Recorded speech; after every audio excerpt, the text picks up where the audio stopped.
네, 안녕하세요. 오늘은 기준일에 대해서 좀 정리 좀 해드릴게요. 수업 중에 큰 틀의 개념을 잡았었는데 좀 난해한 것들이 좀 많이 있어서 헷갈려하는 것들이고요. 아마도 이제 재개발, 재건축 쪽이 좀 많이 활성화될수록 어쩌면 모르고 가지고 있었다가 이제 사고가 터지는 일들이 사고가 터지는 게 아니죠. 벌써 터진 건데 인식을 늦게 하는 거겠죠. 그런 일들이 많이 있을 것 같아요. 그래서 기준일이 어떠한 의미에서 이 물건에 중요하게 작용을 하는지에 대해서 좀 살펴보도록 할게요. 첫 번째 이제 개념 잡기에서 이건 수업 중에 했던 내용인데 붙이는 게 있고요. 이제 붙이는 이유는 간단하죠. 아파트를 배정 못 받는 물건이 서울 같은 경우는 90이었죠. 뭐 지방에 따라 60일 수도 있는데 못 받는 물건이 아파트를 받는 물건으로 그 기준점을 넘기기 위해서 이제 붙이기 하는 거. 이걸 이제 더한다고 표현 한번 해볼게요. 이렇게 더하는 경우가 있고요. 두 번째가 쓸데없이 큰 거를 나누는 개념이 있죠. 이거는 이제 아주 기본적인 거죠. 그래서 90만 가지고 있으면 되는 거를 이렇게 한 분씩 나눠서 90이 3개 되게 만드는 거. 이런 방법이 또 있겠죠. 그래서 이거는 이제 나누기로 표현 한번 해봤어요. 그래서 결론은 큰 틀에서 보면 더하는 게 있고, 어, 붙이는 게 있었고, 이제 나누는 게 있었어요. 그래서 그 두 가지가 있는데, 이런 행위를 하는 이유가 쉽게 보면, 간단하게 보면은 이러한 일을 하는 이유가 아파트를 여러 개 받기 위하거나 또는 아파트를 받을 수 없는 거를 받게끔 만드는 이제 그런 목적이 있는 거죠. 그래서 결국은 기준일의 역할은 어떤 날짜를 기준으로 두고 그 기준 날짜가 될 수도 있고요. 이 기준점은 날짜가 될 수도 있고요. 또는 다른 게 될 수도 있어요. 어떤 뭐 지정이나 어떤 지구 지정이나 인가라든가 그런 어떤 법률적인 행위도 기준이 될 수 있겠죠. 그 기준일을 두고 기준이 이전 거는 인정을 해주고 붙이거나 나누는 것에 대해서 그 기준이 이후의 것은 인정을 하지 않는 게 이게 기준의 역할인데 결국은 기준일은 붙이는 거나 쪼개는 것을 인정할 거냐 말 거냐의 문제인 거죠.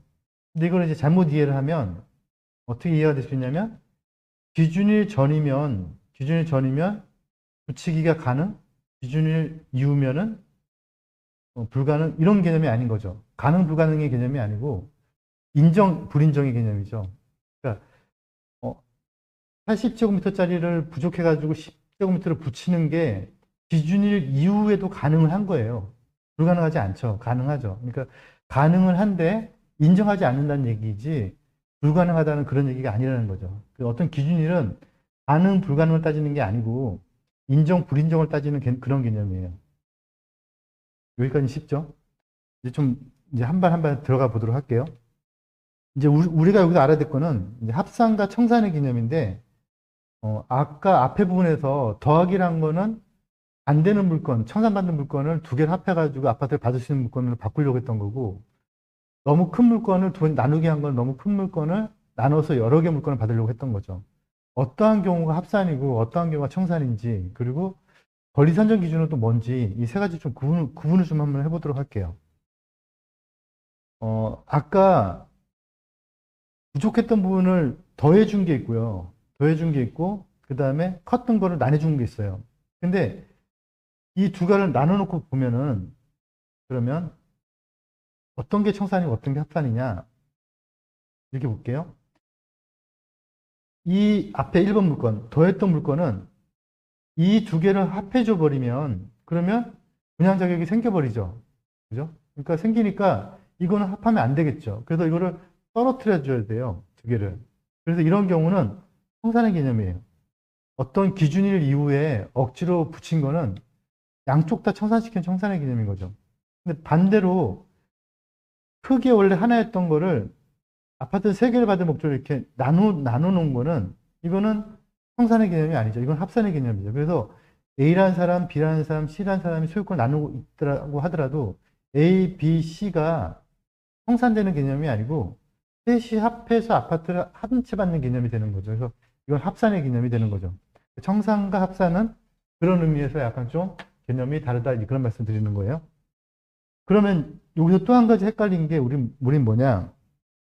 청산도 아니고 합산도 아니고 권리 산정이 인정되지 않는 경우는 어떤 경우냐. 이거는 법률 한번 보도록 할게요. 법률을 보시면 권리 산정을 인정하지 않는 거, 권리 산정 기준을 위해서 77조로 되어 있는데 이게 옛날에 50조에 2였어요. 맨 처음에는. 맨 처음 법이 신설됐을 때가 언제냐면 2009년 2월 6일이었는데요.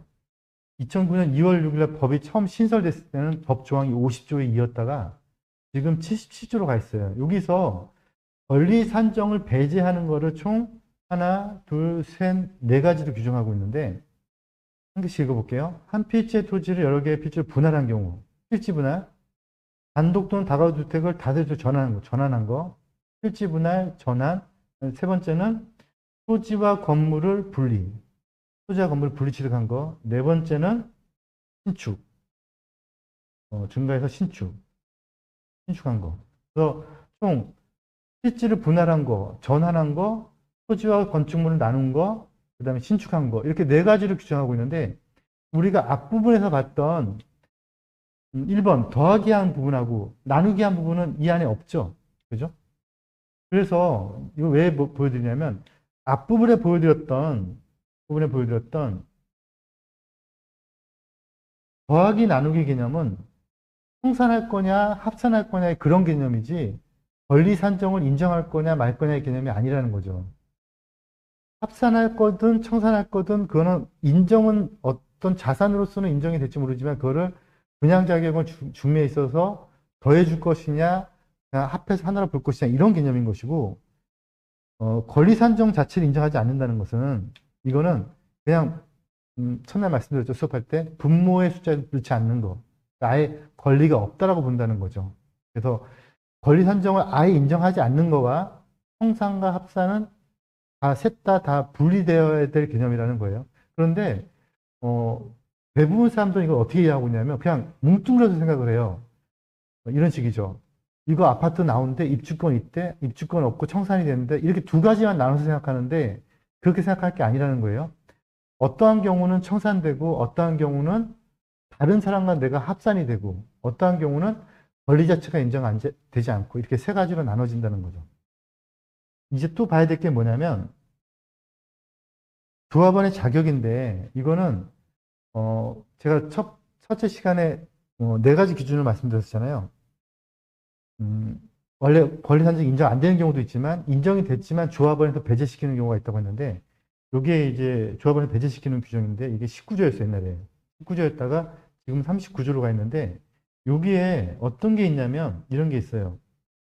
여러 명을 한 명의 조합원을 본다. 이 뜻은 뭐냐면 여러 사람이 가지고 있는 물건이 소유권이 다르더라도 이거를 하나로 합쳐서 한 사람을 인정해서 아파트 한 채만 주겠다. 의결권도 하나만 주겠다. 조합원도 하나만 인정해 주겠다. 이런 뜻인데 어떠한 경우냐면 또 조례에서 위임된 것도 있긴 한데 제일 예민하게 갔던 게 어떤 부분이냐면 바로 이 부분이에요. 뭐냐면 이 부분. 두 번째 규정. 한 세대에 속하는 경우. 한 세대. 그래서 말씀드렸었죠. 한 구역 안에 이때 말하는 한 구역은 한남 뉴타운이 아니고 한남 1구역, 한남 2구역 이런 걸 말씀드린다 했어요. 1번 물건, 2번 물건이 서로 부부였다면 또는 아들과 아버지였다면 세대를 달리하고 있다고 하더라도 한 세대면 한 세대로 봐서 아파트를 하나로 본다. 조합을 한 명으로 본다. 이런 뜻인데 예외는 두고 있어요. 이혼한 경우라든가 19세 이상 자녀 분가. 기준일이 아까 보여줬던 기준이 뭐예요? 제일 중요한 기준일이 조합 설립 인가일이죠. 조합 설립 인가일 이후에 지나서 물건을 두 개를 가지고 있는데 이게 부부다. 그러면 합산. 아들이다. 그래도 합산. 한 명으로 본다는 거예요. 그런데 부부면 요때 지났지만 조합 설립 인가일이 지났지만 이혼하면 되는 거고요. 19세 이상 분가하면 돼요. 근데 만약에 아들이 15살이다. 그러면 4년 동안 버텨서라도 19살을 만두고 분가시켜야 돼요. 그렇게 되는 거죠. 그런데 요거 말고 또 하나 예민했던 게 이거죠. 조합 설립 인가일, 이게 기준점이 되는 거고요. 그 후에 한 명의 토지동 소유자로부터 건축물의 소유권의 지상권을 양수하여 여러 명이 가지고 있는 경우. 이것 때문에 예민해진 건데 이게 다물권자라고 보통 표현하죠. 조합 설립 인가 전에 A라는 사람 가지고 있다가 조합 설립 인가일 이후에 A, B로 바뀌면 이거는 일반적으로 뭐 유튜브나 이런 데 보시면 뭐 청산하네 마네 이런 표현을 하고 있는데 그게 아니라 청산이 아니고 뭐라고요? 합산. 그럼 합산할 때 그럼 어떻게 되느냐? 만약에 하나, 둘, 세 개가 감정평가 금액이 2억, 1억, 1억 나왔다면 그러면 이 2억 나온 사람을 전체 지분의 4분의 1을 주고요. 이 사람을 4분의 1, 이 사람을 4분의 1 이렇게 주는 거예요. 이렇게 줘서 아파트 한 채를 주고 끝내는 거죠. 이게 합산의 개념이라는 거예요. 빠르지만 이해하기 쉽죠? 또 하나가 뭐냐면 권리산정 기준이라고 관리처분계획 기준이 있는데 이 두 가지도 또 구분지어서 생각을 해야 돼요. 권리산정 기준일은 그 기준일 전에 물건만 인정해주고 그 이후 물건은 아예 물건 자체가 인정되지 않는 거고요.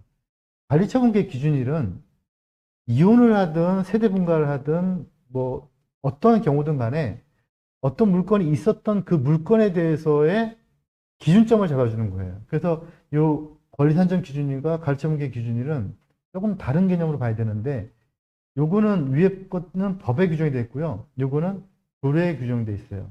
그래서 그 조례를 보시면 어떻게 표현되어 있냐면 이렇게 표현되어 있어요.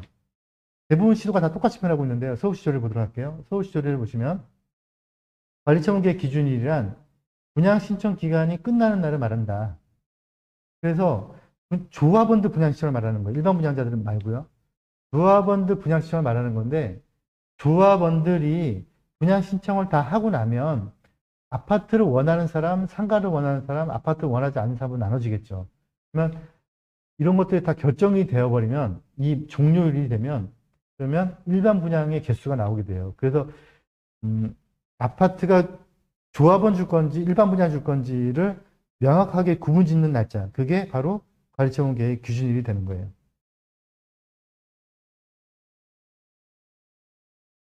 그래서 관리처분계획 기준일의 그 수립 기준은 수업 중에 보여드렸던 건데 지적 공부를 따른다고 했어요. 지적 공부를 따른다는 얘기는 건축물 대장을 본다는 게 아니고 등기부 등본을 본다는 게 아니고 건축물 대장을 보겠다 그 얘기죠. 그런데 공유 같은 경우만 등기부 등본을 보고요. 그 다음에 또 하나 뭐가 있었죠? 건축물 대장 본다는 게 있었죠. 그리고 이제 기준이 바뀐다면 언제 어떤 일이 벌어지는지 보도록 할게요. 우리가 공부를 했어요. 그래서 제가 알려드린 거죠. 2003년도에 제가 수업을 했는데 수업을 할 때 이러한 물건 아파트를 못 받습니다라고 제가 알려드리는 거예요. 알려드리면 이걸 막 외우시는 거죠. 외웠는데 갑자기 2008년도에 법령이 바뀌어. 이런 식으로 기준일이 바뀔 수가 있는 거죠. 이렇게 바뀌었을 때 여러 가지 문제점이 만들어지게 되는데 가장 중요한 게 소급 적용을 할 거냐 말 거냐예요. 제가 가지고 있었던 물건은 옛날 걸로 배웠고 그때를 기준으로 샀는데 제가 산 이후에 그게 바뀐다면 그러면 그 물건은 어떤 법률에 적용을 받을 것이냐 그 부분을 검토를 해야 되는데요. 예를 들어서 이 기준점의 날짜가 어떤 날짜가 있다고 치고요. 그러면 그 기준점 전에는 합치거나 쪼개거나 하는 것도 인정이 되는 거고 그 이후는 인정이 안 되는 이런 내용들인데 그런데 만약에 기준일이 이렇게 바뀌어버린다면 그렇다면은 저는 믿고 샀지만 갑자기 기준이 바뀌어버리면서 어떤 일이 벌어져요? 얘도 안 돼버리는 일이 벌어진 거죠. 아까는 됐었는데 지금은 안 되는 일이 벌어지는 거죠. 그래서 이렇게 기준일이 바뀌었을 때의 내 물건의 위치가 어떻게 되느냐를 우선 고민을 해봐야 되거든요. 그러니까 열심히 공부했어요. 열심히 공부해가지고 이 물건은 된대. 이 기준일 전이래요. 그래서 샀는데 바뀌었대요. 그 기준일이. 그러면 제 물건은 받을 수 있냐 없냐. 소급 적용을 해야 되느냐 말아야 되느냐. 이런 문제를 좀 보겠다는 거예요. 또 하나는 이런 문제도 있을 수 있어요. 기준 자체가 없어지는 경우. 예를 들어서 이 날짜 전에는 된대요. 이 날짜 전에는 된대. 그래서 법령에 그렇게 표시가 돼 있는 거예요. 그런데 갑자기 어느 날 그 규정이 삭제가 되어버렸어요. 그러면 이 물건은 어떻게 되느냐. 그 얘기를 하려는 거죠. 그래서 예민한 게 기준점이 바뀌는, 기준 날짜가 바뀌는 것도 문제가 있을 수 있지만 그 규정 자체가 사라지는 경우도 있을 수 있거든요. 이때 과연 소급 적용을 해야 되느냐 말아야 되느냐에 대한 문제가 생기게 돼요. 여기서 이제 소급 적용이란 나는 어제 샀는데 내일 법이 바뀐다면 나는 보호를 받느냐 안 받느냐 그 얘기를 하는 건데요. 생각보다 일반인이 알고 있는 거랑 많이 달라요. 보호를 못 받는 경우가 더 많아요. 그래서 그 이유를 한번 보여드려 보도록 할게요. 서울시 조례에 이런 게 있었어요. 지금은 삭제가 된 규정인데요. 2010년 7월 16일 날 삭제가 됐는데, 그 삭제가 되기 전에 걸 보도록 할게요. 어떤 경우에 아파트를 받을 수 있냐면, 종전의 소유자가 가지고 있는 종전의 총면적이 건축조례 가보시면 이 90제곱미터거든요. 90제곱미터 이상이면 아파트를 받을 수 있다라고 여기 2번에 규정이 되어 있고요. 두 번째, 다만이라고 해가지고 여기 지금 다만이라고 이렇게 많은 내용이 표시가 되어 있는데, 내용이 복잡한 듯 하지만 조건은 두 개의 조건을 규정을 하고 있어요. 조건은 1번 조건과 2번 조건을 규정하고 있어요. 그래서 1번 조건은 뭐냐면, 분할된 한 필지의 토지로서, 한 필지, 토지니까 지목이 상관이 없겠죠? 분할된 한 필지의 토지로서 사업시 인가부터 공사완료 공고까지 세대원 전원이 주택을 가지고 있지 않으면 아파트 준다. 이렇게 돼 있는 거죠. 그러면 90보다 작아요, 땅이. 근데 한 필지야. 공유 지분이 아니고. 근데 30이면, 그러면 이상이니까 포함이죠. 이상이니까 포함이니까 30이면 아파트 줄 수 있는데 다 주는 게 아니고 사업시의 인가일부터 공사가 끝날 때까지 이 물건을 소유한 사람의 가족들을 포함한 모두가 주택을 가지고 있지 않으면 아파트 주겠다 이 얘기가 되는 거죠. 이거를 이제 그림으로 표현해 보도록 할게요. 그림을 표현되기 전에 이제 바뀐 걸 보여드릴게요. 바뀐 거는 이렇게 바뀌었어요. 7월 16일 날 분양 신청자가 소유하고 있는 종용토지 총면적이 90제곱미터 이상인 자, 요 밑에 다만 땡땡땡이 전부 다 삭제 이렇게 없어요. 법령이 있다가 바뀌면 눈에 보이는데 있다가 없어지면 잘 눈에 안 보여요. 근데 어쨌거나 지금 없어졌어요. 아예 요 뒷부분, 이 부분이 전부 다 삭제가 된 거죠. 이렇게 삭제가 됐을 때에 어떤 일이 벌어지느냐. 이건 아마 지금 해당된 사람이 있을 것 같아요. 지금 여기에대로라면 30제곱미터의 단독 필지로 사업시 인가 때부터 공사 완료 공고 때까지 무주택 조건을 만족을 하면 아파트 받을 수 있는 거가 되니까 그 물건을 과연 아파트 받을 수 있는지 없는지 보도록 하겠다는 거죠. 이제 그림을 한 표현을 해보면 첫 번째 조건이 뭐냐면 첫 번째 조건 2003년 10월 30일 이전에 30제곱미터가 만들어졌었어야 돼요. 그 이후에 만들어진 건 안 돼요. 그 시간이 지났어요. 시간이 지나서 재개발이 됐어요. 재개발이 돼서 그 물건을 소유한 사람이 사업 시행 인가 때부터 공사 완료 때까지 전 세대원이 무주택 조건, 두 번째 조건 만족하면 이 사람은 아파트를 받을 수 있어요. 제가 실제 목격한 사례, 어떤 사례가 있었냐면 가재울 뉴타운에서 있었던 사례인데 공사 완료 공고일 전에 가상 수익이 나가지고 입주를 했어요. 어떤 사람이 이 물건을 가지고 무주택 조건을 만족해서. 그런데 이 사람이 입주를 하고 나서 요 중간쯤에 다른 지역 재개발 지역에 집을 샀어요. 입주를 했죠. 그래서 공사가 완료됐어요. 나갔어요. 구청에서 나가라고 해서. 네, 실제로 있었던 사건이고요. 사업시 인가 나고 나서부터요. 일정 기간 동안 분양 신청 받거든요. 요 사이에 집이 있었어도 안 돼요. 요 전체가 다 없었어야 돼요. 또 하나가 이 물건을 가지고 있는 A라는 사람이 B한테 넘기고 B라는 사람이 C한테 넘기고 C라는 사람이 D한테 넘겼는데 D가 집이 있었어도 D가 아파트를 못 받아요. 여기까지는 이해가 돼요. 여기까지는 그렇게 어렵지 않은데 이제 한 단계 좀 넘어가 볼게요. 만약에 어떤 사람이 2003년 12월 30일 이 조건 전에 만들어진 이 물건을 이 날짜가 지난 이후에 매입을 했어요. 이 날짜 전에 완성이 된 거예요. 그런데 매입을 A라는 사람이 가지고 있는데 B라는 사람이 매입을 했고 이걸 쭉 가지고 있었어요. 그래서 2번 조건을 다 만족한 거예요. 무주택 조건을. 이 사람 아파트 받을 수 있을까요? 없을까요? 있나요? 없나요? 이 사람은 있어요. 왜 있냐면 원래부터가 물건이 완성이 이전에 됐기 때문에 그걸 승계하는 건 문제가 안 된다는 거죠. 한 가지 더 예를 들어볼게요. 아까 7월 16일 날 법령이 삭제가 됐어요. 이렇게 요 날짜 기준으로 삭제가 됐어요. 그런데 이 사람은 요 날짜 전에 2009년에 샀어요. 이 물건을.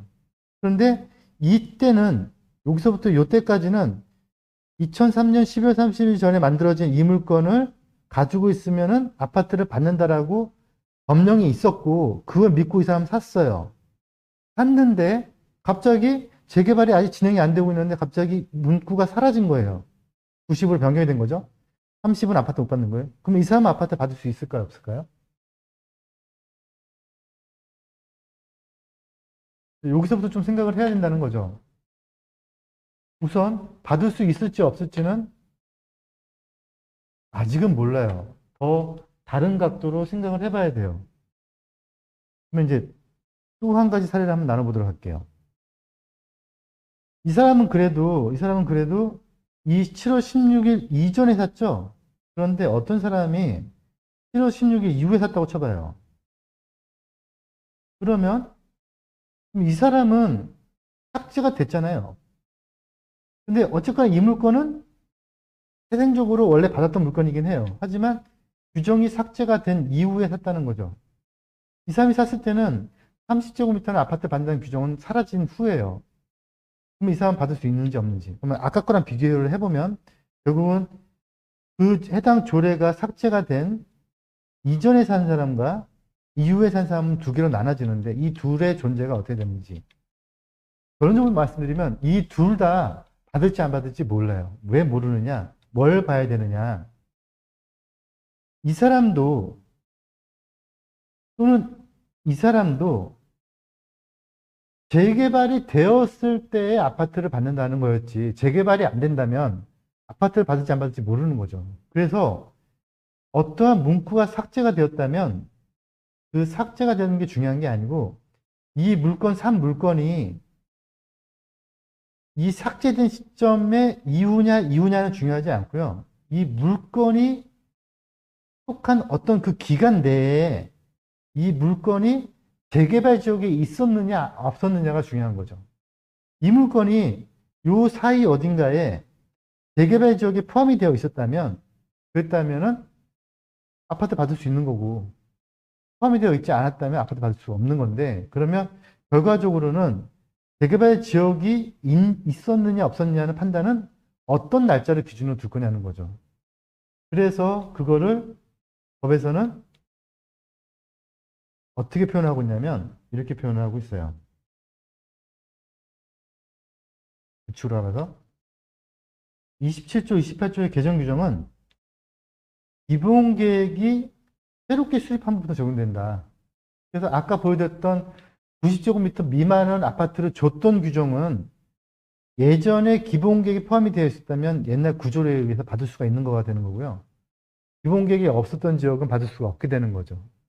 그래서 결국은 해당 지역이 기본계획이 수립이 되어 있었느냐 없었느냐가 중요한 거고요. 정리를 해보면 2010년 7월 서울 기준이에요. 이건 지역만 달라요. 15일 기준으로 이 이전에 기본계획이 있었던 지역은 30제곱미터를 가지고 있으면 무주택자인 경우에 사업시인가부터 공사를 공고까지 무주택자인 경우에 아파트 받을 수 있고요. 기본계획이 이 이후에 난 지역은 또는 추가 편입된 지역은 그런 지역은 30제곱미터는 무주택 요건을 만족하더라도 아파트를 받을 수 없게 되는 거죠.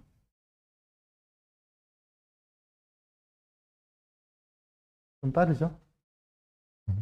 빨리 한번 가볼게요, 그래도요. 이제 소급적인지 아닌지의 판단은 내가 그 물건을 샀을 때가 중요한 게 아니고 그 물건이 산 그 시점에 그 물건이 그 지역이 대상 지역인지 아닌지의 판단이 중요하다는 거예요. 그래서 재개발 지역이 아닌 지역을 사는 거는 그거는 의미가 없고 재개발 지역인 지역에 샀는데 법이 바뀌는 거는 그럼 바뀔지 말지 고민해 봐야 된다는 얘기고요. 이제 두 번째 제가 수업 중에 했던 걸로는 네 번째죠. 네 번째 아파트 분양 신청을 제한하는 것에 대해서 보여드려 할게요. 이것도 빨리 지나갈게요. 투기과열지구가 지정이 되면 그러면 내가 아파트를 한 채를 받았다면 다른 지역을 5년 안에 아파트를 못 받는 걸로 규정하고 있는데 이거는 정확하게 얘기하면 아파트를 못 받는 게 아니고요. 그때 말씀드렸었죠. 분양 신청을 제한하는 규정으로 가고 있어요. 그런데 어떠한 경우에 이게 해당이 되고 어떠한 경우에 해당이 안 되는지도 또 나눠 볼 필요가 있는데 우선 법의 문구를 보면 투기과열지구로 지정이 되면 그 정비사업은 가목과 나목, 나목은 뭐냐면요. 일반 분양자가 가져가는 거하고 조합원이 가져가는 거 두 개를 다 얘기하는 거예요. 그래서 내가 한 재개발 지역이 일반 분양을 받았다. 그러면 다른 재개발 지역에 조합원 걸로도 아파트를 못 받는 거죠. 그게 가목, 나목이에요. 가목, 나목에 의해서 아파트를 받았다면, 근데 내가 아파트를 받은 게 재개발 지역이 아니고 택지개발지구나 도시개발 사업이라든가 이런 다른 사업, 그건 상관이 없어요. 그건 상관이 없고 재개발 지역을 얘기하는 거예요. 재개발 지역이라는 것은 관리처분을 했죠. 관리처분에 따라서 가목, 나목에 의해서 일반 분양을 받건 조합 분양을 받건 아파트를 받았다면 그 받은 사람은 5년 이내에 또 다른 투기가해지구에 분양 신청을 할 수 없어요. 그런데 가주택정비사업은 제외시키고 있죠. 그래서 가주택정비사업은 투기가해지구 있더라도 어디라도 다 제외시켜요. 이거는 지금 우리가 도정법을 보고 있는 건데요.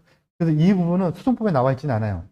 도정법에 나와 있는 거 소정법에 규정이 안 돼 있기 때문에 가로주택 정비사업은 해당 사항이 없고요. 반대로 소정법에서 얘기하는 소규모 재건축 사업은 포함이 돼요. 소규모 재건축 사업은 해당이 되고 가로주택 정비사업만 제외를 시켜서 가로주택 정비사업은 그걸로 인해서 아파트를 일반 분양을 받든 조합 분양을 받든 몇십 개를 받든 간에 또 5년 내에 또 할 수가 있어요. 그런데 요까지는 또 쉬워지는데 문제는 이제 부칙이에요. 부칙이 어려워지는데 부칙에서는 예외적으로 종전의 규정을 따르도록 하는 게 몇 가지가 있어요. 그래서 종전 규정을 따른다는 얘기는 뭐냐면 5년이 안 되었어도 여러 개 주겠다 그 뜻이에요. 그래서 여기 위의 규정은 안 된다를 규정하고 있고요. 여기는 다시 된다를 규정하고 있어요. 투기가해지구 안에 이런 물건은 5년 안에 중복해서 아파트 줄 수 없다. 이렇게 규정하고 있고, 그렇지만 부칙에서는 다만 이거는 그럼에도 불구하고 주겠다. 이렇게 규정하고 있고요. 거기다가 또 다시 다만 이렇게 해서 요 밑에는 또 다시 그럼에도 불구하고 또 안 주겠다고 규정하고 있는 거죠. 그래서 다만 세 번이 간 경우인데 안 주겠다. 그런데도 불구하고 주겠다. 그런데도 불구하고 다시 안 주겠다. 이렇게 세 가지를 규정하고 있는 거죠. 이거를 다시 하나하나를 따져보도록 할게요. 여러 가지 경우에서 또 나눠질 수가 있는데요. 예를 들어서 사례 1번을 보도록 할게요. 여러 개 물건 A, B를 가지고 있는 경우인데 이 법이 2017년 10월 24일에 됐거든요. 투기가해지구에 이게 지금 노란색이 지금 투기가해지구예요. 노란색이. 투기가해지구 지정이 됐어요. 그래서 이 법 시행 전에 두 개 물건을 가지고 있었던 거예요. 그래서 이 법이 시행이 됐네요. 시행이 된 다음에 분양을 받은 거죠. 저번 분양을. 그리고 이 녹색이 지금 5년이 안 지난 거예요. 5년 아니에요. 근데 이 비물건도 또 관리처분이 되려고 해요. 그러면 이 사람은 분양 신청을 받을 수 있다 없다? 이 사람 있을까요 없을까요? 이 사람 있죠? 왜 있냐면 이 법 시행 전이니까. 이 법 시행 전에 두 개 가지고 있었으니까. 그래서 상관이 없게 되는 거예요. 여기까지는 뭐 그렇게 어렵지 않아요. 또 한 단계 더 넘어갈게요. 이것도 받을 수 있죠. 어차피 이것도 똑같은 개념에서 시작을 했고 이 법 시행 전에 또 한 지역이 됐으니까 위에 거와 다른 점은 이 법 시행일 이후에 관리처분이 된 거고 이거는 밑에 거는 이전이 된 거니까 둘 다 상관없이 다 받을 수가 있어요. 이제 세 번째 거를 보도록 할게요. 투기과열지구 안에 있는 물건을 하나 가지고 있었는데 관리처분을 받은 거예요. 5년이 아직 안 지났어요. 이 법이 시행되고 나서 투기과열지구 안에 있는 다른 물건을 산 거예요. 그러면 이거는 요 5년이 지난 다음에 관리처분 나기를 바라야겠죠. 그러면은 분양 신청할 수가 있지만 5년이 안 지난 상태이기 때문에 받을 수가 없는 거죠. 이상은. 분양 신청할 수가 없는 거예요. 받을 수가 없다는 게 아니고 분양 신청을 제한하는 거죠. 어떻게든 시간을 끌어서 이 5년을 넘겨버리면 또 상관이 없어요. 이제 특이한 케이스를 보도록 할게요. 좀 재수없는 케이스가 될 수도 있는데 투기가해지구가 아닌 지역에 물건을 샀네요. 그래서 쭉 가지고 있는데 투기가해지구가 지정이 됐어요. 그런 다음에 관리처분을 받은 거죠. 그런 다음에 다시 또 물건을 샀어요. 그러면 얘도 5년이 안 됐기 때문에 안 되는 거죠. 해볼까요? 이건 더 재수없는 경우인데 투기가해지구가 아닌 지역에 물건을 샀는데 갑자기 투기가해지구가 됐네요. 근데 괄치분이 났어요. 그래서 아예 난 재개발 지역에 다른 물건 사겠다 그러면 저기 딴 데 가서 사야겠다 해서 여기 어디 딴 먼 데 가가지고 투기가해지구 아닌 데를 골라서 또 샀어요. 근데 시간이 지나서 거기도 또 투기가해지구가 됐어요. 그런데 거기도 또 괄치분을 하네요. 근데 아직 5년이 안 됐어요. 그러면 얘도 못 받게 되는 거죠. 그래서 5년 대당점 금지 규정이 좀 약간 억측인 규정이긴 한데 그래도 어쨌거나 법은 법이니까 내가 언제 샀던 또는 그 지역의 투기가해지구가 언제 됐건은 상관하지 않고 무조건 투기가해지구 안에 있는 물건의 관리처분들은 다 맡고 있는 거예요. 그래서 내가 가지고 있는 물건이 근데 만약에 또 거꾸로 이렇게 생각할 수도 있겠죠. A 물건이 투기가해지구에서 관리처분 받았는데 갑자기 그 지역이 투기가해지구가 해제가 됐어요. 근데 B 물건을 샀는데 B 물건 투기가해지구 지정이 됐네. 이건 또 상관이 없게 돼버리는 거죠. 그래서 시점이 투기가해지구가 지정이 되어 있느냐 없느냐랑 그때 겹쳐서 지역은 뭐 서울, 부산 상관이 없어요. 투기가해지구는 다 해당이 돼요. 겹쳐서 5년 안에 겹쳐 있느냐 없느냐만 봐서 그런 경우는 아파트 배정을 신청을 못하니까 다시 말해서 아파트 배정을 못 받게 되는 거죠. 네, 여기까지가 5년 지상층 금지 규정이고요. 우리가 거의 대부분 한 번씩은 다 다뤘는데 그런데 실제적으로 사례별로 다루진 않았어요. 그런데 이게 막상 사례로 이제 가다 보면 좀 복잡해지는 게 많이 있기는 해요. 근데 사례는 어쩔 수 없이 그때그때 이제 상담이 들어오거나 이제 그런 걸 가지고 해야 되는데요. 제일 예민한 것 중에서 하나가 뭐냐면은 다물권자랑 그다음에 이제 신축 물건이거든요. 신축 물건 같은 경우는 제가 두 번째 시간에 해드렸었는데 신축 물건 같은 경우도 분양 자격을 제한하는 경우가 있었죠. 그래서 아마 지금 뭐 심지어는 제가 모 방송의 부동산 채널을 보고 있는데 부동산 채널에서도 그런 물건을 팔고 있더라고요. 그러니까 그 안에 전문가들도 모르고 있었던 거죠. 그런 이제 많이 있다 보니까 조심하셔서 거래를 하셔야 되고 중개사님들은 특히나 거래를 조심하셔야 되고 그리고 사실 때도 아마 좀 이것도 잘 보고 사셔야 될 것 같아요. 근데 문제는 이런 게 문제가 있는지 없는지도 지금 모르고 지금 보유하고 계신 분들이 어마어마하게 많다는 거죠. 그래서 지금이라도 물건을 가지고 계신 것들이 있다면 기준점 날짜를 잘 따져가지고 점검을 한번 해보실 필요가 있을 것 같아요. 오늘은 이만 마치도록 하겠습니다. 궁금한 거 있으면 질문 주세요.